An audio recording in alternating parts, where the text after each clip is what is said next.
Yeah, there's some replay desyncs happening. It's not the hottest. I think it's the fast forward that's the issue. Okay, oh god, we got issues. Yeah, we got issues, all right. We're gonna need to fix that. Okay, time to close that. It's not exactly the best impression.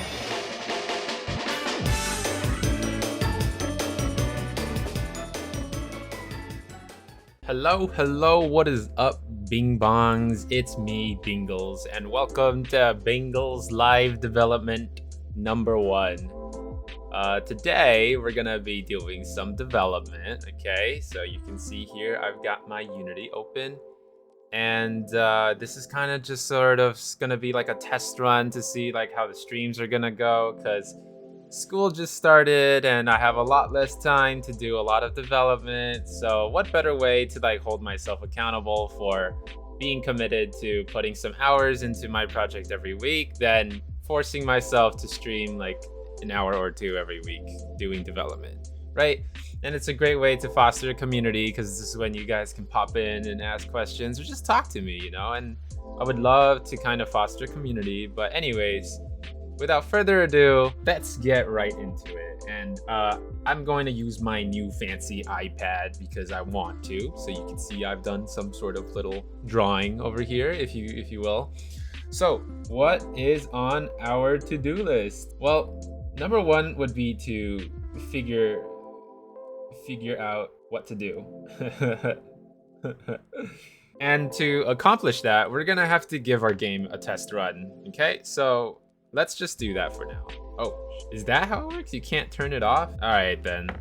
Fine by me. Looks like the screen share to iPad thing doesn't work as good as I think it does. But anyways, let's hop in and see where we left off last time. Although this is the first episode, so I guess if you guys are new, which I don't think so, because anyone watching this is probably like a person who follows Sentient Cube to begin with, but just in case there's an actual new person, I am Bingles. Introduction. I'm Bingles, and I'm a college student, but I also do Sentient Cube on the side. I'm the developer and designer for it. Doesn't matter, because what really does matter is what we see in front of us. So last where I left off, we were actually working on a level editor. Let's go. And for some reason, the block looks a little off, but that doesn't matter. I'm not one to fixate. So take a look at this. You see how these blocks are just placed down and stuff? This is nice, isn't it? Right? And then you got like your player start, you got like your level finish, and then if you hit test run, this works. It works perfectly. I mean, I was really proud last time I left off. Doink. And right now what happens is this. I guess we are going to have to work on what happens when you test a run. All right, so before we do this, there's also something else we need to do. So number 2 is introduce Sentient Cube. And let's do a little drawing of Sentient of the cube. Because if I'm going to stream, I'm going to have fun while I do it. Hey, that's a pretty nice little sketch if you ask me. And then number 3 would be level editor. Yep. Okay, that looks pretty good. We disconnected again, but it's fine. It's fine. Okay, so first things first is to introduce Sentient Cube. So this is my game, Sentient Cube. Join the Discord server if you haven't. Come have a chat with me, and let's just go ahead and start the game. What is Sentient Cube? Well, Sentient Cube. Oh god, it's a dialogue. I'm just gonna turn that off. But Sentient Cube is a platformer. That is the essence of it. I'm working on a level editor right now, and I'm kind of rethinking the design. So these levels probably are gonna get reworked again. It's kind of sad, but I realize that there are some problems with this current level design, even though it's like much better than before. But still, for example, the new players have a lot of trouble figuring things out, and it's a little bit too punishing and a little bit of a slog for people who they don't really like know how to play the game yet. So we gotta fix that. But before we can fix that, we gotta make a proper level editor for ourselves, because Unity isn't really doing it for us. In addition to that, Unity kind of, or not Unity. In addition to that, I would like for players to be able to create their own maps eventually anyways, so might as well get to working on a level editor. It might be a little bit out of my scope, but I'll be darned if I don't try. So, back on track to the introduction to the game. As you can see, I'm not holding anything back anymore. I'm just playing the game as I normally would, and you can see that this game is all about two things. First thing is bunny hopping, which is, you know, bouncing and jumping the moment you land on the ground so you can preserve your speed. That's the name of the game. And the second thing would be grappling hooks, okay? And why this is interesting is because I'm combining an analogous movement mechanic with a more digital one. So the grappling hook, right? When you grapple on a bar, if you have 100 players grapple on a bar, I'm pretty sure there will be 100 different outcomes. Every player will be at like different positions and speeds because that's just simply how much variance can be had when you use a grappling hook, especially like with mine. Mine is actually very analogous. Some people really like to make their, I guess it's not digital, but more like binary. Some developers really like to make their grappling hooks binary, where basically if you grapple, then there is simply one outcome. For example, I've been playing Enshrouded lately, and the grappling hook there, it's just kind of like it takes you to your destination, and that's about it. And there we go, world complete. So this is that was an entire run, and looks like we're under 3 minutes, and that is my current benchmark for whether or not you had a pretty good run of Sentient Cube. I'm gonna do this one more time because it's just kind of it's sort of a reminder of that I made a game that's pretty fun, you know? Because when you work on a game like all day, all night, you kind of get super tired of it. You start to hate it. It's like the age-old question, like, does Maroon 5 listen to their own music? And the answer usually is no. And so the question for me would be like, oh, do I play Sentient Cube for fun? Man, I mean, I've already test run the game so many times. That's enough for a lifetime, really. So, but right now, oh, I'm having some fun. I'm feeling refreshed. I just recently took a break. You know, I took some time off to accommodate my new spring semester starting for school. It's been some time. Sentient Cube was basically a way for me to kill a little bit of time before my next semester started, because I had to wait a while. I didn't want to do nothing. Oh, this is fun. Grappling hooks, responsive movement. I mean, what else do you need? I recommend you guys, if you guys haven't seen my 159 days, or was it 65 days of development, I recommend you watch that. Anyways, I can't wait to like start working on this stuff. So I have not actually watched any like game development streams before, or actually I've like taken a glimpse at like 3 in the 10 years that I've been around, and I mean, like, every time I tune in, it's just like some dude coding in complete silence, and I don't know if I want to do that. But let's see what the situation calls for. Oh, are we gonna get a better score? I'm not sure, but. Oh right, a high score system is something I could really put in. But yeah, if you guys like this, I'll be doing this more, and I really hope you guys tune in and shoot me a few messages. I'll be trying to like be as interactive and engaging as possible, because that's why people tune into streams and not videos. But I'm gonna be like cutting these down and turning them into videos as well. Yeah, there's some replay desyncs happening. It's not the hottest. I think it's the fast forward that's the issue. Oh, we got issues. Let's go back into our editor, and you guys get to see the raw inner workings of Sentient Cube, which is gonna be pretty cool if you ask me. Okay, so back to our to-do list. We are done with figure out what to do, and we are done with introduce Sentient Cube. So now our goal is to do some level editor work. The player finish works, right, and stuff like that. There's a save load, so let me just demonstrate that right now. Boom, here's my little like sample level and stuff. It's awesome that I have this level editor, because I whipped this up in like no time basically. It was awesome, if you ask me, honestly.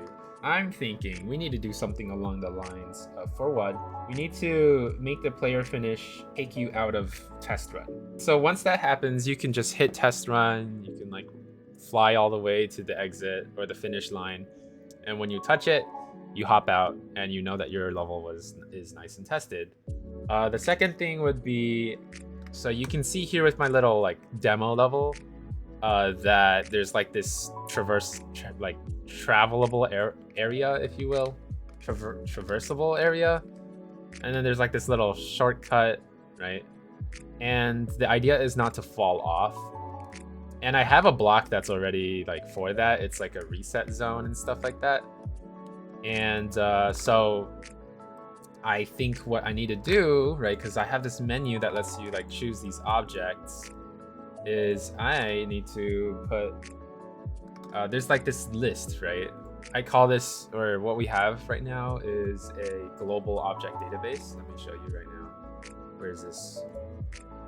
Prefabs, level editing. There we go. So there's this global object database, right? And so I like to think of it as add dead zone to object database. In addition to that, we're going to need to do the same with checkpoints to object database. So let's not waste any more time, and let's try to do the best we can with implementing these three things. First things first is player finish takes you out. Because right now, again, let's take a look at what happens when you hop into the test run and you hit the player finish. So we're back in the level editor, and you hit the load button, and your level that you made is now loaded. You hit the test run button, right? And you can go here, yink, dink, donk, bink, boom, boom, and you finished, you know, and you can't move anymore. Stuff is being reset. So how do we take ourselves back into level editor mode? Well, let's take a look. There's a level finish script, so let's take a look at this. And here, we're dipping our toes into some unseen territory. This is stuff I don't show normal people, all right? And I think this is when people just go ahead and play Minecraft, right? So if you've had Minecraft in the background, just go ahead and start like, you know, chopping some trees down, because I don't know if I'm going to like go line by line about it. I don't think anyone would want that. All you guys want to see is results, and probably me struggling. So let's try to do our best. Let me take a look. Start level complete sequence. Level complete is true. Okay. So first things first, let's see what happens. Yeah, I'm so glad I actually have like pretty good coding practices now. So because all I have to do is call the end test run function here that I made from my level editor. I'm in the game manager here, right? Boom. It's not that simple though. So we have to go to, let's see. Do we have a reference for level editor? No, we don't. Do we? No, we don't. So here's what we're gonna need to do, right? For you coders out there, or if you're interested in what's going on, I'm on the game manager here, and I want to call the end test run function that I wrote here on the level editor. But what's wrong is that the game manager doesn't have a reference for the level editor. So let's make one. Public level editor, level edit. Ding ding ding. Let me go here. Level edit is equal to, let's just go with GameObject.find. Level, we're gonna go with find by name. Right, and the thing with level editor script is called level editor manager. Control C, Control V, Control S. And we're having some issues. Oh, that's why. So this is where we have found the game object here, but level edit isn't a game object. It's a script, which is this. So we're just gonna go ahead, get component level editor, and then put the parentheses in. All right, so now we have a reference to the script of the level editor. So we just hit level edit dot, and then end test run. I'm not sure what this will entail, but end test run, like the function end test run, it's run when you like. So for example, when you hit test run, and then you hit T again, this is what happens. So hopefully, right, when I touch the green finish line, it will do exactly what occurs. Oh, nice. So if I touch the green shablamo, let's do this again. Boom, we're back here. And the camera is actually interesting too, because it's actually what do you call it? It's actually, let's see, is it the same? It's just some orientation. I'm gonna point the camera up first, like this way. I'm gonna hit test run. I'm gonna finish the level. And let's see what happens.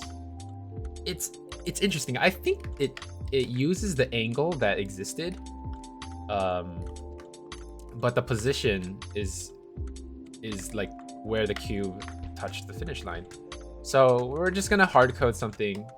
Yeah, okay, so that's really interesting. We're just gonna hard code something, and I feel like the moment you hit test run, it should save like the camera angle so that you get bopped back into where you were. So let's add that to the to-do list. So we just did this, but we also need to add something to this. So let's just go ahead, properly reset. So let's go ahead and do that one right now. My R's tend to look a lot like these, so reset. Right, much better. Okay, so first things first is we need to store the information of where the camera is the moment you hit test run. So let's do that. When you start the test run, all right, there's a camera section here, blah blah blah blah blah blah. You know what? Let's take a look at what's happening behind the scenes. I don't know if this is a good way, but because it's interesting to me that the camera is being moved. Oh, I think I know why, but let's see. So we're moving it around, and this isn't the best way. Let's go with like a tiny little window over here. So this is what's happening behind the scenes. And we're going to go ahead and load, right? So that we can actually do an actual proper test run. Yeah, this little window is cute. I like what's going on. Okay, and then we're going to hit the test run. You see, so this is the camera over there, right? So it feels like it should just stay in the same position, but the moment I hit T again, oh wait a sec. All right, so we're looking at this camera here, right? And the moment I hit T, it just snaps right to that, which is strange to me. We're gonna go ahead and go to level editor camera, and we're gonna turn on the mesh render. So now you can see the objects in which like the camera is following. And we're gonna hit T, and for some reason, I know why. So we don't actually need to write new code. We had to delete existing code. So the reason why this was happening is because the level editor camera object is programmed to follow it when it's not active, to follow the player when it's not active. So when I hit T, it's gonna be wherever the cube was when I hit T. Okay. All right.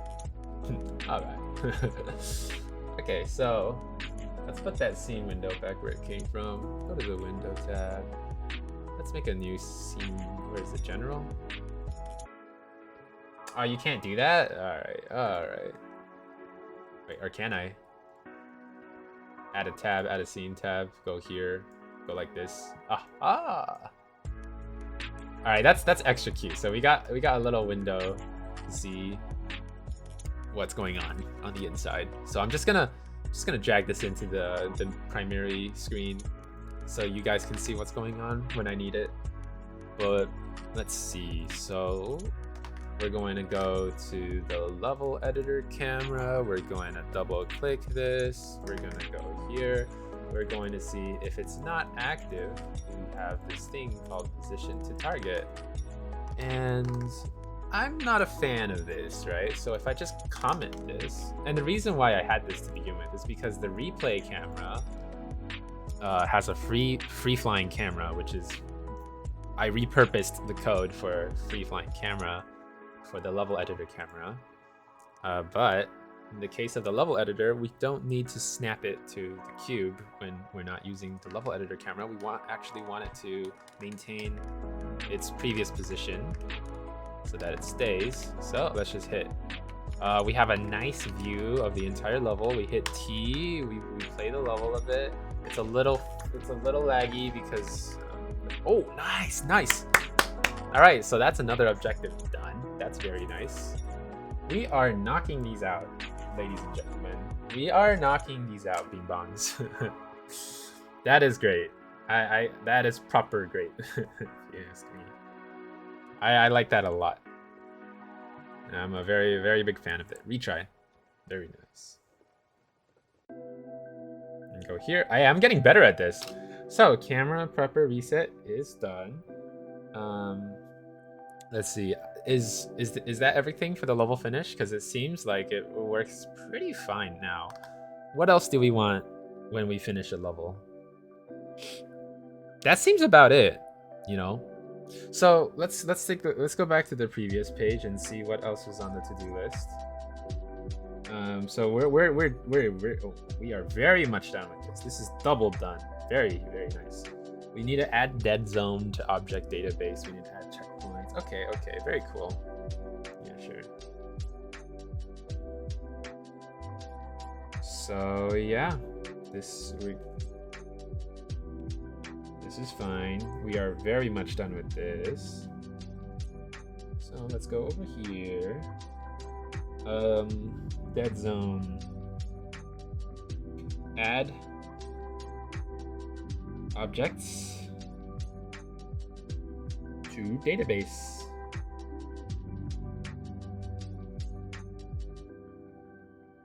And the first one would be dead zone.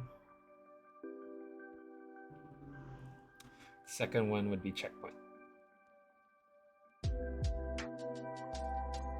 And for the future, I actually also I also want like the bigger blocks, so big dead zone. And there's no such thing as a big checkpoint. Okay, but right now we don't have functionality for the UI. Oops. Let's go here. This one would be like to do for today, and then there's also like, I guess it's like a for the future. For the future, we're going to need a navigational UI for selecting objects.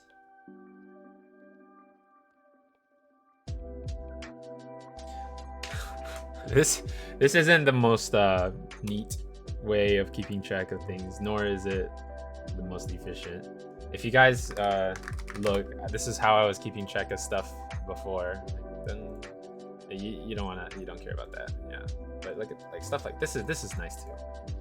But I just wanted to have a little bit of fun while I was at it, right? Okay, so we need to add the dead zone and also the checkpoints into these objects. So let's go ahead and do that. It's gonna be something that I'm gonna be doing a lot of in the future. So basically, every time I make a new like object, I'm going to need to put it into the object database. So let's get started.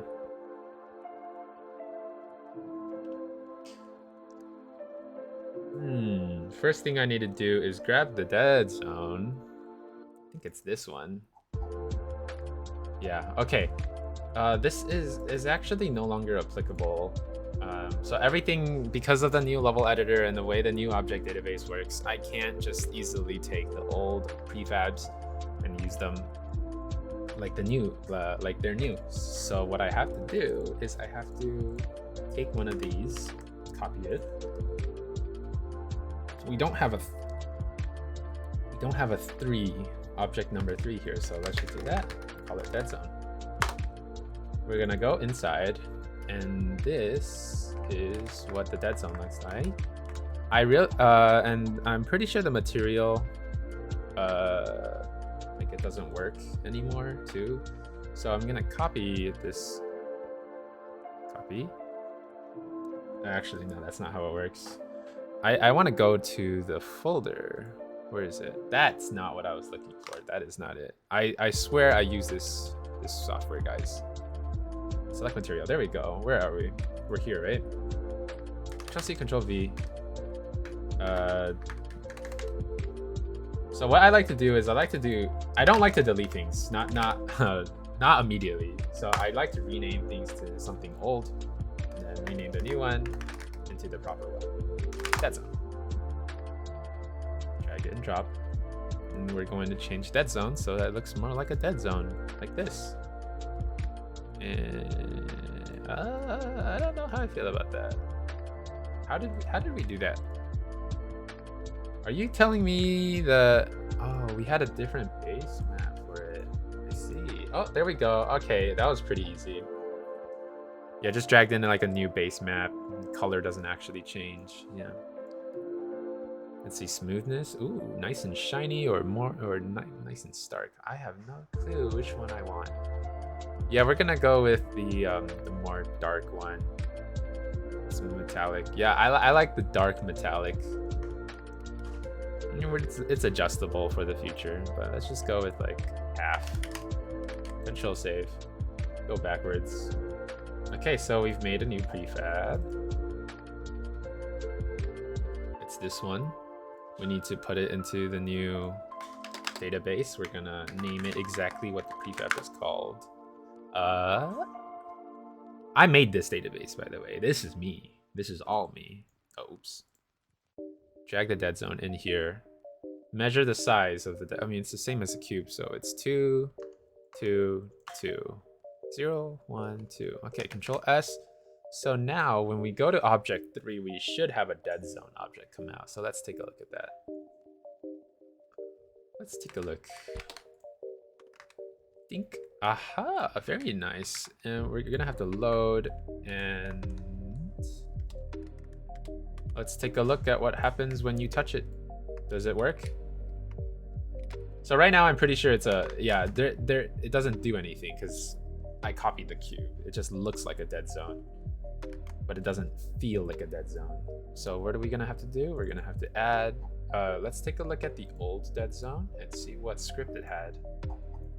It had the floor script from a long time ago. We're gonna copy that, go back to the original dead zone, or go back to the new dead zone that we're working on. We're gonna right click, we're gonna paste the new component. We're gonna look at the floor script just to see. Cool. Let's see, start reset timer. Cool. Reset to checkpoint. Blah blah blah blah. Yeah, so we're going to need to create a new case for it. We're gonna need to check if there is a checkpoint to begin with, because right now we don't even have checkpoints at all. But let's just do this. Hit test run. Touch this, and there we go. We have the object. We have the camera fade, but then you can see here, current checkpoint of player blah blah blah has not been assigned because there's no such thing as a checkpoint right now. So that's cool. What I do want to do actually is I want it so that when you start a test run, let's go with this checkpoint. We're going to basically set the current checkpoint, because right now it's just empty. We're gonna set the current checkpoint to the player's start object, which is this, right? Ooh, okay. So what I'm gonna have to do, oh god, this code is long. player start. F3. Okay, we don't have an actual reference, or we don't have a variable for that. So we're gonna go with public game object player start. Control S, Control C, go down here. We're gonna go back to player start. And it's no longer gonna be my player start. It's gonna be player start. Control S, player start, Control S. So now when we start, we should have an address for the player start object, which means that when we go into player script, get component. This is scuffed. This is scuffed. Get component PCSRIPT player controller script dot current checkpoint. It will be equal to player start. Control S. We're gonna go here. We're gonna hit play. We are going to test run yet again. But we have to load the level first. Very nice. Oh, okay, that's a known bug. I don't know why, but hitting space will activate the button that you were hovering over for some reason. I think that might be a Unity thing, but we're gonna go ahead and finish this for fun. Ah, that's nice. And then put a dead zone down, hit the test run, and we are reset to player start. Ooh, very nice, very nice. So that's a new thing to add to our list of changes. Very nice, very nice. But I'm going to want to also include actual checkpoints, which is good, which is not a problem because I already have like the checkpoints finished. So what we're doing is we're not actually creating new prefabs. We are just simply importing them and making them compatible with the new level editor system, which is nice. We're actually getting most of everything that we want done today. That's very nice. I think for next time, what's gonna be on the agenda, I might already be finished with it by then, but we don't actually know. But what I want to do is make this UI have pages so that I can just go crazy with all sorts of objects and the whatnot. And the UI doing that is it's gonna take some coding because I'm no longer going to be physically typing the names of these objects. It's just simply going to have the name of the whatever object it represents. It's going to take that information from the object database. That's why I have a name here. And it's just going to spit out whatever is here. And then it's gonna be here. So when I click the pages, it's just gonna tell me the names of everything. But that's gonna be for next time. For now, all we need to do is just make new stuff. So object number 8. And object number 8 will be a checkpoint. Control S. I do believe that the checkpoint might need a new. Yeah, it might need some changes. Yeah, let's see what we can do. So again, we're gonna clone the cube. And we're gonna call this 8 checkpoint. So here's the idea with the checkpoint.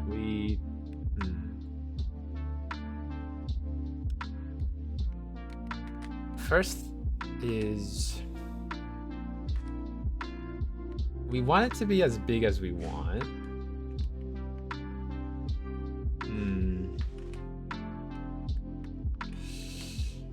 I don't know if there's gonna be an easy way. So for now, I'm just gonna make every checkpoint a really big cube. Some people are going to want like a really thin checkpoint or maybe like a wall of a checkpoint. I might have to do that in the future. I don't know how I might do that, but the end game for like checkpoints would be like for you to place a checkpoint down, and you can like adjust the radius of the trigger. I'm not sure how I would approach that, but for now, we're just gonna make a 2x2 block. Grabs, checkpoint. Take this material and throw it here. Yep. And then checkpoint script. Control S. It's also going to be a trigger. And when you start the game, the checkpoint is gonna become invisible, but right now, because we're in level editor view, we are going to want to be able to see it. So for now, we're going to make this object, we're gonna make this button. Let's go here, this one. This one's gonna be 7, if I recall. Yeah, I need to change the ID, 7. Yeah, we don't need ceiling blocks right now. Okay, cool. So we're gonna hit play and we're gonna see if this works. I don't know if it's gonna work, but that's why we test things. That's not right at all. That's not right at all. That's also not right at all. This is why I need the menu to actually work, but that's gonna be for next time. So what were we? Object number 7, right? Oh, that's why I forgot to change the prefab that it creates. All right, let's go ahead and do that. That's embarrassing. All right, load. It's a really big checkpoint. Test run. Touch that. Checkpoint reached. We need to make a dead zone now. Dead zone, dead zone. Let's go with that. Think. And so we're okay. Hit this. I see. We're not resetting the checkpoints yet. So if I start this build, or not build, but if I run the game from the editor fresh and I place down the checkpoint, I place down the dead zone. There we go. It's doing that thing again. This one, that's a checkpoint, and then we hit this with the dead zone. We hit the test run. If we do this, we're gonna reset back to player start. If we do this, pretty sure we're gonna reset to, yeah. But then we hit test run, and boom, our new checkpoint is back to player start. But this checkpoint isn't reset, so it's no longer getting triggered. So every time we start, yeah, there we go. So every time we start a new test run, we need to make sure that the checkpoints are reset as well. So let's go ahead and do that. And in order to do that, we have to go look at checkpoint script, because there's probably some code that does that for me.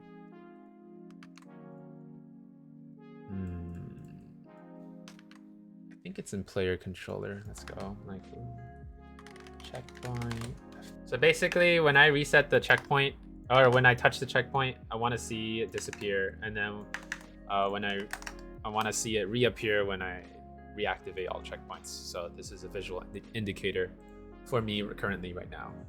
It's just a visual way for me to represent the work that I'm doing. Let's see if it works. So first things first, load. And this is why we have the save load system, so we don't need to keep replacing things. So what is this? What is going on?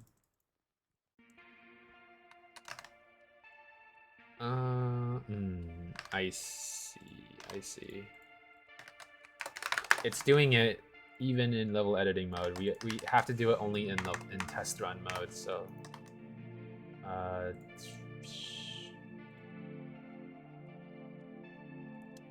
We're just gonna do some dirty code, quick and easy right now. Game object defined. This is gonna be very taxing, but this is not permanent. We're just trying to dot get comp. Oops.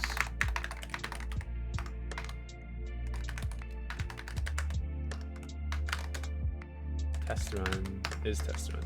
So only do that when you're doing a test run, please. Thank you very much. Yeah, so this is expensive. I don't like this. This is bad code. Load, boom. And now it should, yeah, so it's only gonna make itself disappear. It's supposed to be that, actually. I have it flipped around. It's supposed to be the opposite. There we go. So make a dead zone over here. Let's just save test run. So if I touch this, it should disappear. And then when I get reset, I should be going here. When I hit test run, I'm going back to this camera view. I hit test run again. And it did not get reactivated, right? So that's why we have the visual indicator. So let's see why it didn't get reactivated. Find game on, oh, okay, so it probably just doesn't have the tag that we're searching for. So let's go to the checkpoint.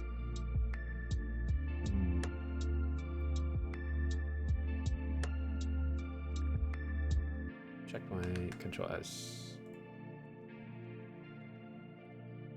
Ouch.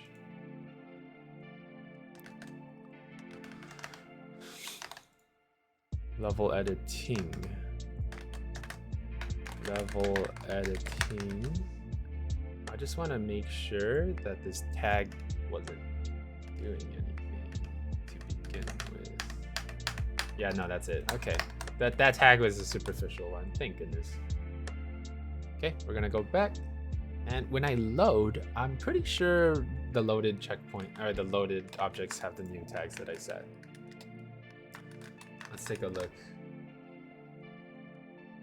Yes, it has the tag. So we're gonna hit test run. We're gonna touch this and get reset to here. We're gonna go here, activate the checkpoint, get reset. Very cool. Very cool. Hit test run again, and it's reactivated. Very nice. All right, checkpoint works properly now, and we did it right on time. Oh, except we have to reactivate the checkpoint when we end the test run, right? So we're gonna need to move a little bit of code. Let's go down.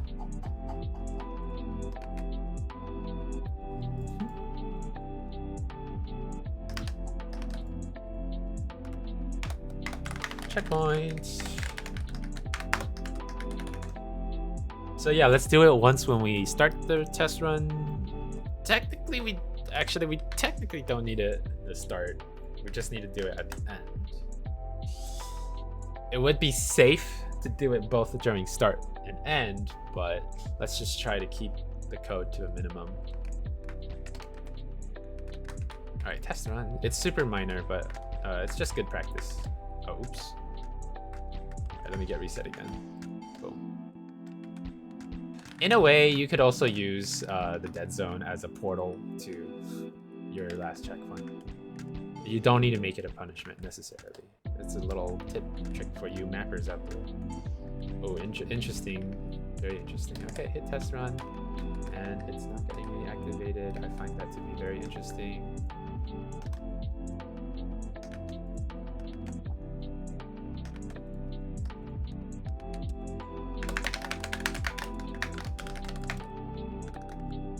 Deactivate checkpoints.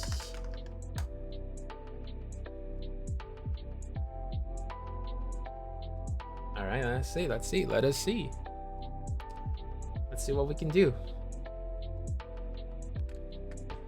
Load. Test run.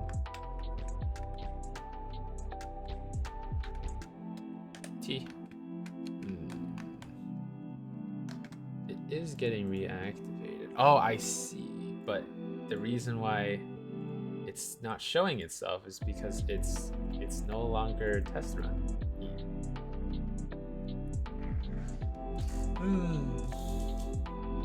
So I guess we're gonna have to set the mesh render from there.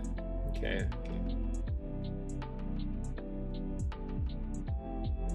Sure. Basically, it's if